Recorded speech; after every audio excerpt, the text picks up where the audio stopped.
The Atlanta Falcons began the wide receiver run in the 2022 NFL draft, and they do it with Drake London, the big man, big bodied man from USC, who some in the scouting community have compared to Mike Evans. I believe even our friend Matt Miller, who's now with ESPN. Congrats, Matt, as always. Congrats on your upcoming nuptials as well, Matt.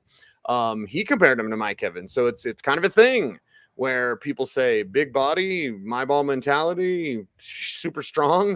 That's Drake London, who becomes the number one receiver for the Falcons and kicks off the wide receiver run that we saw in the first round. Of the second round, we go, and a pass rusher that I honestly thought would be in the first round. So you see the Falcons get him in the sixth pick. In the second round, that's Arnold Ebiketie, and Bloom, I know how to pronounce it because the Broncos liked him. But anyway, it is a Broncos show, but he's Penn State pass rusher, going to get after the quarterback. And then speaking of who the Broncos liked, Trey Anderson, Montana State. Yes, please. Like, you get a guy that can find the ball and kind of hunt those opposing running backs and hopefully cover, very athletic, but we'll see what his coverage skills are like. Now, the third round becomes interesting because there is Desmond Ridder. Now, good and bad, Desmond Ridder, I'll say this. Desmond Ridder has all the tools that you want of a modern-day quarterback. He's never made a pro decision in his life. So that's going to be something to work with. He projects like Ryan Tannehill, who replaced the current starter for the Atlanta Falcons, and that is Marcus Mariota. So interesting that Ridder is their pick. I don't think anyone should get over the moon about him, but whatever. You should about D'Angelo Malone. D'Angelo Malone in the third round went a little bit earlier than I thought. Bloom, again, another guy the Broncos liked. It is the Broncos show, but Malone from Western Kentucky doesn't know how to stack his moves yet, but he definitely has moves to get after the quarterback. So you take a couple of pass rushers, and Ebiketie and D'Angelo Malone, second and third rounds. Like, there you go. You get your big-bodied wide receiver, linebacker who can cover, quarterback of the future, maybe. And then Tyler Algier, BYU running back. Notice this, Bloom. The Falcons have had one of the most interesting, not just fantasy-wise, but interesting overall drafts of any of these classes. We saw Mike Davis get cut. Of course, Baltimore picks him up. So Algier there with Cordero Patterson in that backfield. We'll see how that works out. Justin Schaefer in the sixth round, Georgia OG. And then John Fitzpatrick, Georgia tight end, to round things out for the Falcons. Again, Bloom, very interesting. Let's say slow and steady. Terry Fontenot, Arthur Smith, slow and steady. This isn't a Jets kind of draft, a potential franchise-changing draft, okay? But this is a draft, and they didn't have the capital the Jets did in part. But when you look at these picks, you start with Drake London. I think a comparison that was thrown out during our show was Vincent Jackson. Big slot, and you want to project him as an X, but at the same time, is he more of a big slot? He was used that way at USC, but you can see the model here. You got Kyle Pitts, you got Drake London, size. How are you going to match up with that size in the passing game? You don't have your quarterback yet, but we'll see. We'll get to that. Second round, Ebiketie, like you said, maybe more of a 3-4 outside linebacker type than a defensive end. Remember, he only started playing football in his sophomore year of high school, coming from Cameroon. So they gave up a fourth to move up and get him. Getting that pass rush punch. Wouldn't have been surprised if he had gone in the first round. Then they take Troy Anderson.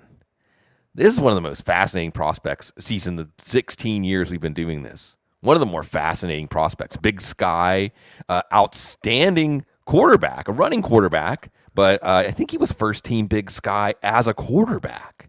I believe you're right, yeah. And then he moves to linebacker, and he's first team Big Sky. I think he's defensive player of the year in the Big Sky.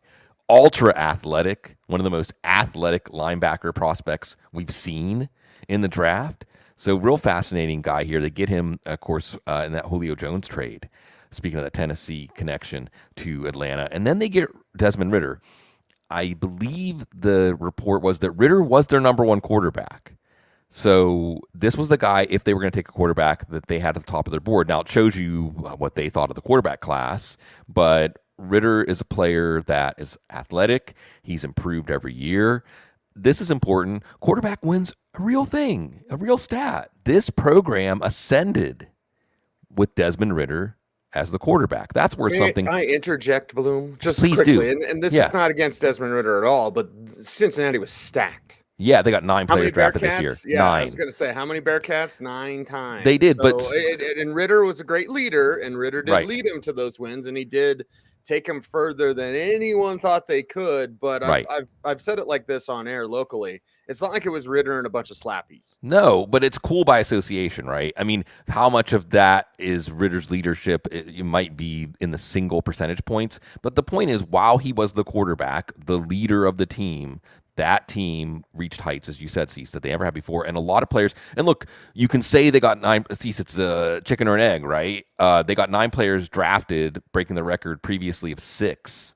But at the same time, do those players look better because the team was more successful? Or, again, what drives what? My point is this. A third-round pick on Ritter, I'm not going to argue with that at all. When you look at the prospects at quarterback that have gone in the 3rd round, usually it means the NFL thinks you'll be lucky if you're a backup, and maybe there'll be more there with Ritter. And Ritter, again, fitting with Marcus Mariota. The things you do to make this offense work for Mariota will make it work for Ritter also. Something to watch. I think that we can all say, hey, you give up a 3rd-round pick, not really much that you lost if he just ends up being even a backup. Actually, that's a solid use of a 3rd-round pick. They get Malone. This is the pick they got for Matt Ryan. And this is one of 3 picks they got from the Atlanta area. And again, he's like you said, you get this another edge rusher. He's got good feet. He's flexible. He's tough. He just has to learn the position. Okay, that sounds like a pretty good 3rd-round pick. Tyler Algier, I think that Dane Brugler compared him to James Conner. That works for me. That works. I mean, when you think of James Conner, there's nothing flashy. There's no highlight kind of aspect to his game. He's just a lunch pail, highly competent, strong running back. Algier with Mike Davis released. By the way, Baltimore picked him up. Now you can see the team thinks, hey, between Algier and Damian Williams and Cordell Patterson, that's our backfield, and Algier will get some opportunity to show what he can do for the future. And they get 2 more Georgia guys. Again, Schaefer, Mauler, tackle, all SEC 2nd team for Georgia, and then Fitzpatrick and Lee Smith was a name that was brought up in connection to Fitzpatrick, a dirty work tight end, and he played with Kyle Pitts at Georgia. So you have, sorry, not at Georgia. He's going to play with Kyle Pitts and be that counterpart, right? You've got Kyle Pitts as the weapon, and you've got Fitzpatrick who can make things work in 2 tight end sets as a good blocking tight end. So again, slow and steady, baby steps. They're pieces. We have a passing game starting to form. Do we have a quarterback? We have an edge rush starting to form. But do we have players who can make that defense go? Like Deion Jones, maybe not necessarily ascending anymore. Troy Anderson can be that guy. So little by little, the Falcons are getting there.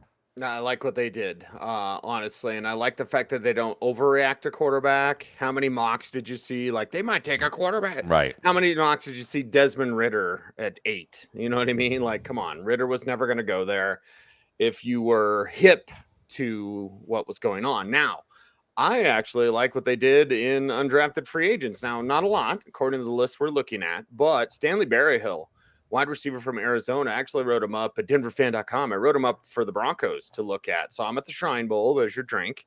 And you're talking about foot frequency, quickness, change of direction ability, return man ability as well. So you're getting Stanley Berryhill late in this draft. Kid made plays on film and down in Vegas. He's working his tail off. So I like that addition. Bloom, again, not many UDFAs here, but who do you like?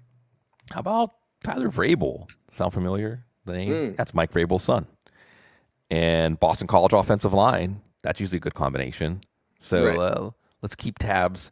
Tennessee Atlanta connection continuing to get even stronger with Mike Vrabel's son on the Falcons roster.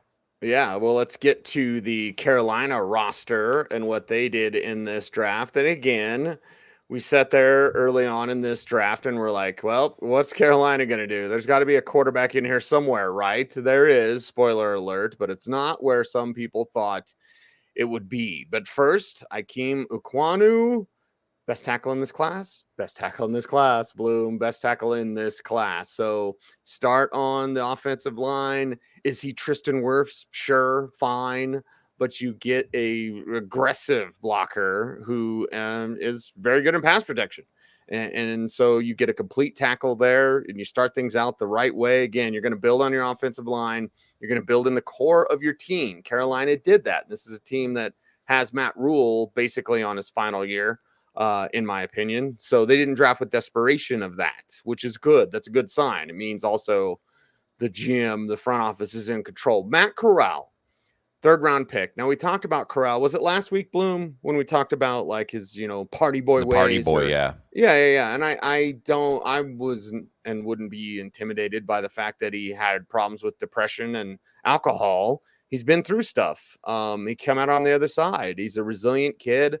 I really liked him. Had it not been for the fact that he plays with no regard for his personal safety, like zero, I would have had him as my number one quarterback. And again, it's not a great quarterback class, but Corral is a modern day quarterback because he can hurt you with his legs. He can attack you with his arm, and he's always on the attack. Again, that's the problem with Corral is he doesn't worry about his own health, and it gets him in trouble, gets him hurt in a bowl game like we saw. So Corral in the third, I like the landing spot. If it works, great. If it doesn't work, great. Doesn't matter. It's a third round pick. You take a chance. You see what the kid can do. Brandon Smith, inside linebacker from Penn State in the fourth round. Mari Barno, Virginia Tech outside linebacker in the sixth round. Cade Mays, Tennessee guard in the sixth. And then Kalen Barnes from Baylor, a corner who goes in the seventh. Bloom, what'd you think of what Carolina did?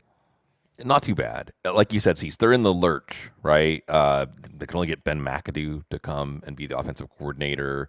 Matt Rule, not long for the franchise, possibly barring a turnaround here. Remember, they traded the second round pick to get Sam Darnold. They traded the third round pick to get, they moved down getting CJ Henderson. So they had a big hole in their draft board on the second day. Some speculation they would trade down. They were certainly looking to trade down, but they did the right thing. And Aiden Hutchinson staying in Michigan, that was a big story in the first round. But how about Icky Ekwonu, Icky, I like calling him Icky Ekwonu, staying in Charlotte. And he was psyched. He was happy. I mean, you grow up in a football culture, you grow up in a place, and to get to play your professional football in that place is pretty special. And this is a great pick. This is another one. We talked about the Giants picks. Hey, either one of those picks could have went number one. Ekwonu number one, wouldn't blink an eye. No. How nitpicky are we getting with him? People are looking at he's a little bit, what is it, like bow-legged, or his ankle, his feet are pointed. Oh, maybe he won't become Orlando Pace or something like that because of that. But that's the level people were looking for flaws in his game. That's, right. His. Yeah, we're getting to the ridiculous level. Yeah, exactly. So this is, you got your stalwart left tackle. They crushed that pick. And then the thing with Matt Corral that we have to remember here, they did not have a pick on the second day, and they end up taking Corral on the second day. They gave up their first pick on the third day and a third round pick next year. So that tells me that they had a little bit of urgency to make sure they landed Corral. They changed their draft plans, whatever plans they had. They did move up on the third day to get Brandon Smith. And this is lots of traits upon traits upon traits, skills, instincts under construction. They liked those traits at linebacker. They wanted to go get him. Same thing when you look at Barno, an edge rusher who's got the traits you look for, maybe doesn't have the game yet. Mays is a nice glue guy for the offensive lines, played all five positions, a center probably in the NFL, but it's good to have one of those guys that has some experience in an emergency. And then you get to Barnes, and again, I kind of like what they do here with the pick, like Barno, Smith, I don't know if I would have moved up for him, but I get it, the upside. And then Barnes, how often do you get a corner who ran a 4.23 40 late and on the instead third of day? Getting a Division II return man, the Broncos could have taken Barnes in the fifth round. I actually honestly thought he would go earlier than the seventh. Yeah. I think it's a great pick. Yeah, I mean, if you see, when we're talking about Justice Mosqueda has often said the draft is 4 rounds long, which I think is fair, especially when you're seeing undrafted free agents get bigger signing bonuses than some fifth-round picks, right? So why not just get a trait-based guy and see if you can coach him up? Obviously, the Panthers have some. Fitterer, the GM you mentioned, he has some faith in the coaches because they're taking players on the third day that need to be coached up, but if they will greatly exceed the draft capital spent to acquire them. Let's get to the undrafted free agents for the Carolina Panthers, and one sticks out. Bloom, there was a recruiting class in 2017 for the Oklahoma Sooners that included CeeDee Lamb, Marquise Brown, and Charleston Rambo. Now, Rambo, a player that I saw on the All-Star road trip, a player that was very impressive at that road trip, certainly kind of attacks the ground when he's running routes. Now, he doesn't win contested catches, and that's his problem, but he's an outside receiver who can get open, and when he's open and then after he's got the ball, he can make you pay. And he had to leave an explosive offense to produce, which is interesting because he transferred from OU to Miami, but at Miami, he blew it up and he set records with the Hurricanes offense. So put a pin in it, but undrafted, you get a guy, again, coming out of high school, it was who's going to be better, Hollywood Brown, CeeDee Lamb, or Charleston Rambo. The Sooners got, and remember when Sooners receivers, right, we were all excited about Ryan Broyles or whoever, you know what I mean? And obviously now we're excited about, well, CD, of course, and we'll see what Hollywood does with his new team. But Charleston Rambo, let's put a pin in that name and see what the kid does. Yeah, and the reason you put a pin in the name is, well, after DJ Moore and Robbie Anderson, there's Terrace Marshall. Doesn't seem like the team is that high on him. And, I mean, so Charleston Rambo can make this team. And absolutely can. Some people saw him as draftable. That was the name I had down, Cease. I think it's a good name, and I think it's always good to talk about these origin stories. Someone like Jerome Ford, speaking of Cincinnati draft picks, was once an Alabama recruit. So you understand sometimes the bloodline or pedigree, I should say, of these players when you know the recruiting story. You know where they started, not just where they ended. Yeah, and it's always interesting to go back then. Again, it doesn't translate all the time, many of the times, but I feel it's interesting to go back and be like, well, who wanted him at college or where did he come from? Like maybe a small school guy, but he might have been recruited by Alabama. So anyway, interesting, Charleston Rambo. And I just thought you'd do your Sly Stone impression. Hey, oi, you knew First Blood. All right, there we go. To the New Orleans Saints, Bloom. You're down in New Orleans. The voodoo that you do. Okay, let's get into the Saints draft because it's very interesting. In fact, one of the most interesting drafts of any team out there. When you look at their needs going in, Chris Olave. All right, Trevor Penning. There's a combination there because they needed offensive tackle. They needed wide receiver, and well, they certainly paid the price in the trade up for Chris Olave. Is it going to be worth it? We shall see. Route runner, great hands, can pluck the ball out of the air. There's a lot to like about Olave. And, of course, there's a lot to like about his teammate Garrett Wilson we talked about yesterday. If you look at this wide receiver class, where did you have Olave? Saints obviously had him high. But they get him. They get Trevor Penning from Northern Iowa. And I saw Penning at the Senior Bowl. He wanted to start a fight with everybody. He was like pushing guys into the goalpost, right? During pit drills. So you do the drill and he would lead his opponent into the goalpost. Yeah. And then guys would like start swinging and he'd just walk away. So he definitely wanted to prove he's a badass. Sorry, Joe, from Northern Iowa. He did that.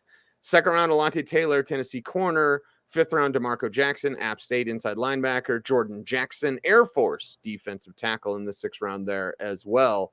But this conversation, Bloom, is all around Olave and what they gave up to get him and if it'll pay off. Yeah, they gave up a lot, right? They gave up, I forget what the grand total is, like next year's first, 2024 second, plus a couple of late thirds and a fourth from this year to get Chris Olave. Okay. Well, what do we see here, Cease? So in some ways, the draft is, my name is Sigmund, right? Post on the couch. We can psychoanalyze teams, right? We can look at their draft. We can psychoanalyze them. Atlanta's doing baby steps. Carolina's in this lurch, but they are trying to solve their quarterback situation on the cheap, and they get a solid player. New Orleans is in denial, continually in denial, right? We can win the Super Bowl every year. We can still win the Super Bowl. Drew Brees is. We can still win the Super Bowl. Okay. They're going for it. And Olave is going to start from day one. He was the most pro-ready receiver. He is a pro-level route runner. Michael Thomas, you get him back in the fold. Ohio State connection. By the way, Michael Thomas still not ready to take the field yet.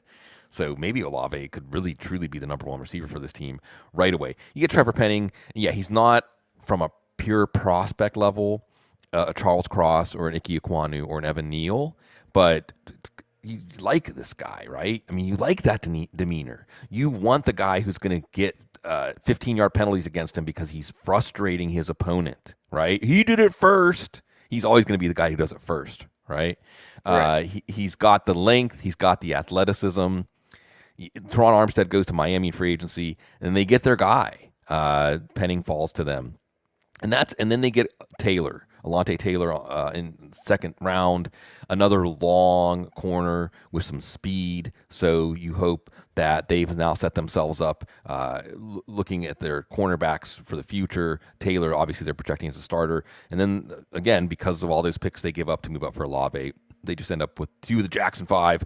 DeMarco Jackson, more of a freelancer. See if we can tighten up his game. Jackson from Air Force, more of a guy with some burst and some effort inside. But that's it. I mean, you're going to look at this class season. We're just going to watch Olave and Penning, and if those guys hit, and we've seen Marcus Davenport not so much working out when they give up a lot to move up in the first round for somebody. Right. But Mickey Loomis knows what he wants. He has a plan. He executes the plan, and we'll see if they can stay competitive. Remember, the one team that has Tom Brady's number, New Orleans Saints. So, hang around, maybe do something. And remember, as FQD 1911 says, Crab Leg Winston will throw into triple coverage for Olave. So it's all good. Run those routes, get open, and you're going to get the ball. We already gave away the UDFA on last week's show, right? Yeah. Because of Matt Waldman and because of you. I think you brought him up and then asked Matt for his opinion, but it's Abram Smith. This is the player. This is a player to get really excited about. So, Bloom, let's get excited about him again. Yeah, 1,600-yard rusher, I think, in the Big 12. Again, Alvin Kamara, unknown legal situation. Mark Ingram at the end of his career. Tony Jones didn't work out. So this team knows a thing or two about finding undrafted running backs that can play in the NFL. Let's also mention Dejon Dixon, Nicholls State, but a local New Orleans kid. Natural receiver, tough receiver. Maybe doesn't have all those traits that you look for in a receiver. That's why he didn't get drafted. But I'm down here in New Orleans. I'm always going to take note of those guys. And we have to mention Smoke Monday, just because it's an all-time name team guy. Right. Smoke Monday. And box safety, physical guy. Some people had him as draftable. So New Orleans Saints, Cecil, we're always going to spend a lot of time talking about the undrafted free agents for good reason. Yes, for good reason. And with the Tampa Bay Buccaneers, well, I suppose we'll avoid talking about the Tom Brady contract for today, for his TV deal, and talk about one more year, keeping the band back together mostly. But with Tampa Bay, you go, okay, second round pick Logan Hall. I honestly thought somebody would be wise enough to scoop him in the first round. Because with Hall, you get a very active player, right? Lots of activity up front. He's like a toddler with his energy on the field.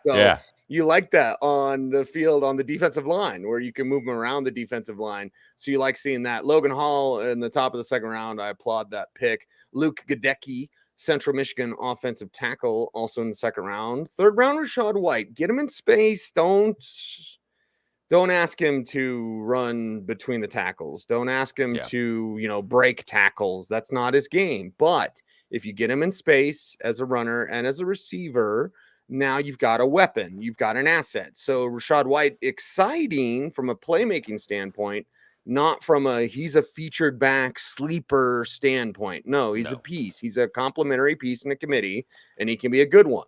So Rachaad White, I honestly thought he was a little bit overdrafted. Where they took him in the third round. We can discuss that. Cade Otton, Washington tight end in the fourth round. Jake Camarda, Georgia punter. More specialist talk. Zion McCollum, Sam Houston corner in the fifth. Kieft, Minnesota tight end. And Andre Anthony, LSU defensive end in the seventh round. So, okay, Tampa, I like what you did early, and then some questions after that. Yeah, they trade down with Jacksonville to end up with Hall. And we saw the player that preceded him go to the Saints in the first round last year. So this is a player, like you said, sees lots of energy, can play inside defensive tackle, maybe ideally a 3-4 end type, not a twitchy edge rusher, but players like this help make your defensive line go. And they get Gedeke, who's, he converts from tight end to tackle, and there's still a lot of upside there. White, more of a patient, vision-based back, a lot of breakaway back, not necessarily an elusive back, but like you said, Cease, there's some receiving ability there. I think this pick says more about Keyshawn Vaughn than anything else, as far as what they were hoping they would get out of Vaughn and what they're actually getting out of him. Otten is a tremendous pick. Probably a future starter for this team, a good two-way tight end. Washington has produced a lot of good NFL tight ends. Remember Austin Seferian-Jenkins, former Buccaneer. So not quite the receiving talent that Seferian-Jenkins was, but certainly a player. You get a fourth-round future starter at tight end. This is an excellent pick. Like you said, punter in the fourth round. This was the punter, remember, the Ravens take Jordan Stout because they knew the Bucs were in the market for a punter, picking between them and that next pick. That's how the Steelers end up with Calvin Austin. Just keep all that stuff in your mind as we watch these players' careers unfold. McCollum, potential small school steal. And they didn't have a fifth-round pick, so they gave up a 2023 fourth to get back into the fifth and get McCollum, who is one of those players that looks like he can play, has the traits, and they really might have gotten a steal here. In Keefe, they got a run-blocking tight end, and they love their two tight end sets there. And Anthony's an interesting guy. LSU edge rusher, doesn't necessarily have the traits, doesn't have that twitchy pop off the film, but he was getting off to a productive start before he hurt his knee last year. If he played the whole year last year, would he have been better than a seventh-round pick? Yeah, hey, seventh-round pick, LSU edge rusher, see what's there. Why not? Maybe if he had transferred to Georgia. Yeah. We're both wearing red today, Bloom. Yeah, it's a red day power. It's a power day. All right, so let's talk about the power of the family, right? How about that? Because, well, Caden Stearns, I can't say he's like a friend, but he's a buddy, right? I know Caden Stearns a little bit. Let's talk about his brother, right? Jareth Stearns, wide receiver, Western Kentucky, now started his college career at Houston Baptist. But the guy had 1,900 yards, 17 touchdowns last year. All right, little 5'7", 178. But he's certainly a guy who has that production. And you're talking undrafted. You're talking a player that fights for everything that he's got. Again, not the top recruit, not the 5-star recruit that his brother was, Caden Stearns, when Caden went to Texas. And, with the Longhorns as a freshman, Caden was off the chain. Oh, yeah. And then injuries and stuff kind of got a hold of him. But Jareth Stearns, you're going to talk about a kid that's got a shot. So let's do that and talk about Buccaneers UDFAs, Bloom. Yeah, let's talk about Devin Tompkins. This has been the year, Wandale Robinson, Calvin Austin, right, and many others, the mighty might. Our height, weight thresholds at wide receiver or playmaker. Again, I think you need a guy in every offense that forces the defense to honor the jet sweep. Devin Tompkins can do that. He's tiny out of Utah State, but tough, fast, quick, a playmaker, knows what to do with the ball in his hands. Won't be surprised if he makes this team. Won't be surprised if he maybe even gets some touches, because you look at the Bucs depth chart, and they got Evans, they've got Godwin, they've got Russell Gage. And there's been a call out that, hey, those other spots are up for grabs. Guys like Scotty Miller, Tyler Johnson, disappointed, or at least haven't entrenched themselves on the depth chart. So why not Stearns or Tompkins to make this team? All right, that is a wrap for the NFC South draft recap here on the Audible. Everyone, make sure to do those YouTube things, like, comment, share, subscribe, hit the notification bell so that you never miss a vid. We'll take a quick break and be back with the AFC South. Never eat sour wheat. We're almost through all of our draft recaps here on the Audible. It's the Footballguys.com podcast. He's Sigmund, I'm Cecil. We are the Audible. Everyone out there, thanks very much for watching. Stay tuned and stay frosty.